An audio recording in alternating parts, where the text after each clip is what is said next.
Hey, if I'm on your FYP, congratulations. I'm your new tia. I'm fixing to show you how to make some of the best pork carnitas that you're ever gonna eat. These are my credentials. So send this to your favorite sibling and tell them your tia said to make it for you and to quit being lazy. Come on, let's go. Grab your pendejo helmet 5000 and start heating that up on medium-high heat. Add in about 2.5 cups of lard and let that melt.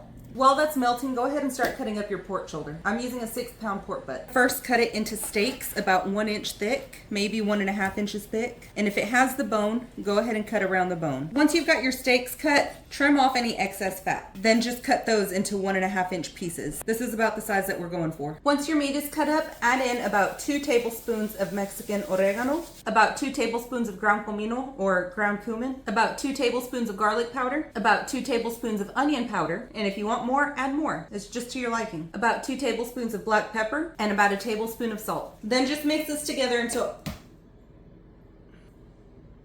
That didn't happen.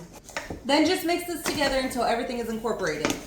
After that's mixed, bring it to the stove. Then grab another bowl and just set that to the side. We're not going to use that right away, but we will use it here in just a second. Once your manteca is hot, go ahead and start adding in pieces of your meat. You want to do this one by one, and you don't want to overcrowd your pan. Once those are nice and golden brown, add them to your bowl. Continue this step until you've gone through the rest of your meat. Also, don't drop these in. You want to place them in your oil. You don't want to burn yourself. I don't want you to burn yourself. I love you. Once you've got your last batch of carnita going, we're gonna add in some more manteca. I'm gonna add in about another 1.5 cups, possibly 2 cups. I'm gonna gently put this in there. I'm not gonna throw it. Now go ahead and start adding your meat back in. To this, we want the juice of 2 oranges. You wanna make sure that you clean the peel because we're gonna drop these whole oranges in there after we've gotten the juice out. And just stick those in there. I'm only gonna stick one of the oranges in there, but I am gonna juice both of them. I'm gonna add in a whole head of garlic. I'm gonna add in some lopsided chiches, aka onion. I'm gonna throw in 2 bay leaves.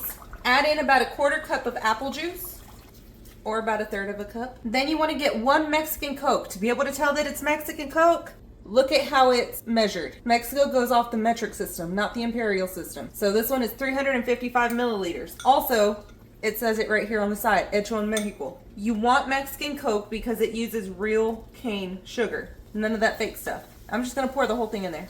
Last thing you wanna add to this is 1 cup of water with about 1 teaspoon, 1.5 teaspoons of salt in it. You wanna make sure to dissolve that really well and add that in. Once all of your ingredients are added in, give this a quick mix and then bring it back up to a low simmer. You wanna let it simmer for about 2.5 hours. So my carnitas have been cooking for about 2 hours now, and I'm just gonna check to see if they're ready. Look at how tender that was. Grab a clean bowl and your chingadera, and then just start scooping this out.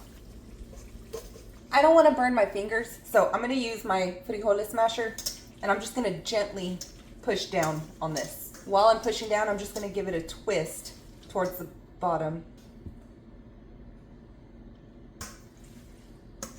Shut up! I'm going to tell y'all's moms y'all are being cochinos. To serve this up, I'm going to put a little bit in my corn tortillas. And then from here, you can do whatever you want with it. I'm gonna add a little bit of onion, a little bit of cilantro. I've got some red salsa right here. I'm gonna put that on top of 2 of them. And then I've got some spicy aguacate that I'm putting on them. And last but not least, we're gonna hit that with just a little bit of lime. All right, moment of truth. Let's give it a bite.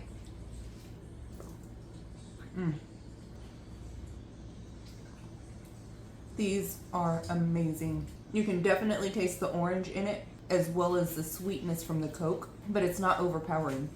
That salsa is really spicy. If y'all try this, let me know. Don't forget to do all the things right over here. Thanks.